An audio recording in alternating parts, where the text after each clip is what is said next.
இன்னைக்கு நம்ம திமிரு பிடிச்சவன் அப்சல்யூட் பேட்மேன் காமிக் சீரிஸோட இஷ்யூ 6ல இருக்கோம். ப்ரீவியஸ் இஷ்யூ பார்க்கறதுங்க ப்ளீஸ் போய் செக் பண்ணுறதுங்க. நம்ம சேனல் ஆல்ரெடி அப்லோட் பண்ணிட்டோம். அப்படி நம்ம சேனலுக்கு சப்ஸ்கிரைபர் தட்டி விட்டுருங்க. வீடியோவை கேக் ஆஃப் பண்ணிடலாம்.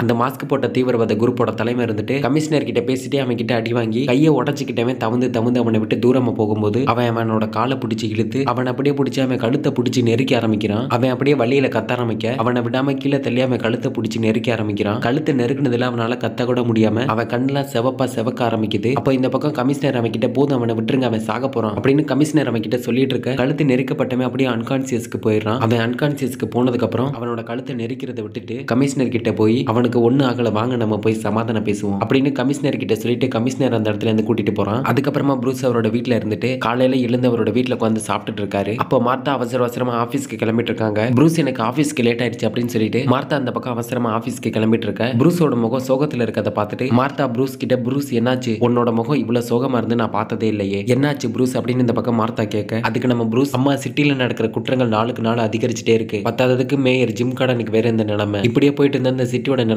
என்ன கொஞ்சம் யோசிச்சு பாருங்க அப்படின்னு ப்ரூஸ் காத்தம் சிட்டியை நினைச்சு ஃபீல் பண்ணி மார்த்தா கிட்ட சொல்ல அதுக்கு மார்த்தா நீ ஒண்ணு கவலைப்படாத ப்ரூஸ் மேயரோட நிலைமையை நினைச்சா எனக்கு கொஞ்சம் கவலையா தான் இருக்கு. ஆனா என்ன பண்றது நம்ம நாட்டோட நிலைமை அப்படி இருக்கு அதை நான் சரி செய்ய போறேன். மேயருக்கு இப்படி ஆனதுக்கு அப்புறம் மேயரோட பதவியில நான் நிக்க போறேன். அவரோட இடத்துல நான் இருந்து இந்த நாட்டுக்கு நல்லது பண்ண போறேன் அப்படின்னு மார்த்தா ப்ரூஸ் கிட்ட சொல்லிட்டு அவளோட ஷர்ட்ல குத்தி இருக்க மேயர் பதவிக்கான பேட்சை ப்ரூஸ் கிட்ட காட்டிட்டு நான் மேயர் பதவியில ஜெயிக்கிறதுக்காக எனக்கு ஓட் பண்ணிரு ப்ரூஸ் அப்படின்னு மார்த்தா அந்த பக்கம் ப்ரூஸ் கிட்ட சொல்ல மார்த்தா சொன்னதை கேட்டு ப்ரூஸ்க்கு பயங்கரமா கோபம் வந்துடுது. அதே கோபத்தோட ப்ரூஸ் மார்த்தாவை பார்த்து அம்மா நீங்க என்ன பண்றீங்கன்னு தெரிஞ்சுதான் பண்றீங்களா? அந்த மாஸ்க் போட்ட தீவிரவாத கும்பல் மேயர் மாதிரியான பெரிய பதவியில இருக்கவங்களை குறி வச்சு தாக்கிட்டு இருக்காங்க. அவங்களோட இடத்துக்கு நீங்க போக போறேன்னு சொல்லிட்டு இருக்கீங்க. இதெல்லாம் யோசிச்சு தான் பண்ணிட்டு இருக்கீங்களா? மேயர் ஜிம் கார்டன் என்னோட அப்பா கிடையாது. அவருக்கு ஏதாவது ஆனதும் அவரோட இடத்துக்கு நீங்க போறதுக்கு அப்படின்னு ப்ரூஸ் கோபத்தோட மார்த்தாவை பார்த்து சொல்றாரு. பதிலுக்கு மார்த்தா ப்ரூஸ் கிட்ட ப்ரூஸ் நீ இப்படி பேசினதுக்கு நான் உன்னை அரைஞ்சிருக்கலாம். ஆனா நான் ஒரு அம்மாவா உனக்கு ஒரு முத்தம் கொடுக்குறேன் அப்படின்னு சொல்லிட்டு மார்த்தா ப்ரூஸோட நெத்தியில ஒரு முத்தம் கொடுத்துட்டு மார்த்தா அங்க இருந்து கிளம்பிடுறாங்க. அதுக்கப்புறம் பேட்மேன் அவர் முன்னாடி இந்த மாஸ்க வச்சுட்டு ஒரு சின்ன க்ளூ கூட கிடைக்க மாட்டேங்குது. எப்படி இந்த மாஸ்க் போட்ட தீவிரவாத கும்பலை பிடிக்க போறோம் அப்படின்ற மாதிரி பேட்மேன் அந்த மாஸ்கை பத்தி யோசிச்சுட்டு இருக்காரு. அப்போ பேட்மேனோட போனுக்கு திடீர்னு ஒரு கால் வருது.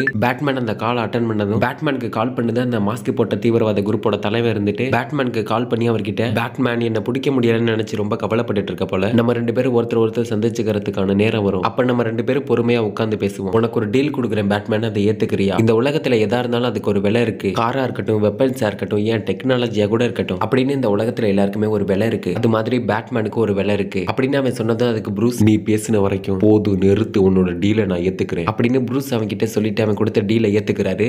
மிஸ்டர் ப்ரூஸ் வெயின் கோர்ட்ல உங்களோட வழக்கு ஆரம்பிக்கிறதுக்கு முன்னாடி நீங்க ஏதோ எல்லாருக்கும் முன்னாடி பேசணும்னு சொன்னீங்களாமே இந்த கோர்ட் உங்களுக்கு அந்த வாய்ப்பை கொடுக்குது. நீங்க என்ன பேச போறீங்களோ அதை தைரியமா பேசலாம். மிஸ்டர் ப்ரூஸ் வெயின் சொல்லுங்க நீங்க என்ன சொல்ல நினைக்கிறீங்க அப்படின்னு ப்ரூஸோட சின்ன வயசுல நடந்த ஒரு முக்கியமான இன்சிடென்ட்டை காட்டிட்டு ப்ரூஸ் வெயின் பேட்மேன் ஆனதுக்கு அப்புறம் எப்படி அப்சல்யூட் பேட்மேனை மாறினாரு அப்படின்ற கதையை சொல்ல ஆரம்பிக்கிறாங்க. காத்தம் சிட்டில ஒரு உயரமான பில்டிங்ல இருந்துட்டு ஒரு சின்ன தீவிரவாத கும்பல் ஒரு ஃபேமிலியை கடத்திட்டு வந்து அவங்க கிட்ட காசு கேட்டு மிரட்டுறாங்க. அந்த கும்பல்ல இருந்த ஒருத்தன் அந்த ஃபேமிலியை பார்த்து ஒழுங்கா எல்லாரும் நாங்க கேட்கிற காசை கொடுத்துருங்க இல்லைன்னா இங்கே எல்லாரும் உயிரை விட்டுருவீங்க அப்படின்னு அந்த கும்பல்ல ஒருத்தர் அந்த ஃபேமிலியை பார்த்து சொல்ல பதிலுக்கு அந்த ஃபேமிலியில இருந்த ஒரு லேடி அவனை பார்த்து நாங்க எதுக்காக உங்களுக்கு காசு கொடுக்கணும்? நாங்க அந்த நாட்டுல வாழ்றதுக்கு கவர்மெண்ட்டுக்கு டாக்ஸ் கட்டுறோம். நாங்க ஒரு வீட்டுல இருக்கிறதுக்கு அந்த வீட்டு ஓனருக்கு வாடகை கொடுக்குறோம். என்னோட பொண்ணோட படிப்புக்கு நாங்க ஸ்கூலுக்கு ஃபீஸ் கட்டுறோம். ஆனா நீங்க எங்களுக்கு என்ன பண்ணீங்க? நாங்க எதுக்காக உங்களுக்கு காசு கொடுக்கணும் அப்படின்னு அந்த லேடி அவங்க கிட்ட காசு கேட்டு மிரட்டின அந்த தீவிரவாத கும்பலை பார்த்து சொல்றாங்க. பதிலுக்கு அந்த தீவிரவாத கும்பல்ல இருந்த ஒருத்தன் அந்த லேடி கிட்ட வந்து காசு கேட்டா திமிரவா பேசுற அப்படின்னு சொல்லிட்டு அந்த லேடி அந்த பில்டிங்ல இருந்து கீழே தள்ளி விட்டுறான். அந்த லேடியை கீழே தள்ளி விட்டதை அவன் இந்த பக்கம் திரும்பி அங்க இருக்கவங்களை பார்த்து என்கிட்ட யாராவது திமிரா பேசினீங்கன்னா உங்களுக்கும் இந்தாங்க கதி அப்படின்னு அவங்கள பார்த்து சொல்லிட்டு சிரிச்சிட்டு இருக்கான். இந்த பக்கம் அந்த பில்டிங்ல இருந்து அவன் கீழே தள்ளி விட்ட அந்த லேடி மறுபடியும் அந்த பில்டிங்கோட மேல் தளத்துக்கே வந்துடுறாங்க. அந்த லேடியை பார்த்ததும் அவன் அப்படியே சாக்காகி இது எப்படி நடந்துச்சு? நான் தான் உன்னை கீழே தள்ளி விட்டேன் நீ எப்படி மறுபடியும் மேல வந்த அப்படின்னு அந்த லேடியை பார்த்து சாக்கிங்லேயே சொல்லிட்டு அந்த பில்டிங்கு கீழே யாராவது இருக்காங்களான்னு கீழே எட்டி பாக்குறான். அப்போ இந்த பக்கம் அந்த ஃபேமிலி அவனுக்கு மேல பாக்குறாங்க. அவனுக்கு தெரியாம அவன் பின்னாடி நம்ம பேட்மேன் நின்றுட்டு இருக்காரு. அங்க வந்திருக்கிறது அப்சல்யூட் பேட்மேன் இல்ல ஒரு சாதாரண பேட்மேன் தான். அவங்களுக்கு பின்னாடி மறைஞ்சிருந்த நம்ம பேட்மேன் அவங்க மேல தாவி அங்க இருந்த ஒருத்தனை பிடிச்சி நம்ம பேட்மேன் அவனோட கழுத்தை கடிச்சு அவன் அப்படியே கீழே தள்ளுறாரு. அவன் ரத்தம் கக்கிட்டு கீழே விழுந்துடுறான். பேட்மேன் அங்க இருக்க மத்தவங்க கிட்ட நடந்து வர பேட்மேனை பார்த்ததும் அங்க இருக்க வில்லன்ஸ் எல்லாம் பயத்துல நடுங்க ஆரம்பிக்கிறானுங்க. அப்போ பேட்மேன் அவர் கையில இருக்க நகத்தை வச்சு அங்க இருந்து இன்னொருத்தனோட நெஞ்சை கிழிக்கிறாரு. அவன் அப்படியே கத்திட்டு அவனோட உடம்புல இருந்து ரத்தம் கொட்ட ஆரம்பிக்குது. அப்போ அங்க இருந்து இன்னொருத்தன் அவன் கிட்ட இந்த கன் எடுத்து நம்ம பேட்மேனை பார்த்து சூட் பண்ண ஆரம்பிக்கிறான். அப்போ பேட்மேன் அவரோட சூட்டை வச்சு அந்த புல்லட்ஸ் எல்லாத்தையும் தடுத்துறாரு. அப்படியே பேட்மேன் அவன் கிட்ட வந்து அவனை அடிச்சு அவன் கிட்ட இருந்த கன்னை புடுங்கி அந்த கன்னை வச்சு பேட்மேன் அவனை சூட் பண்ணிடுறாரு.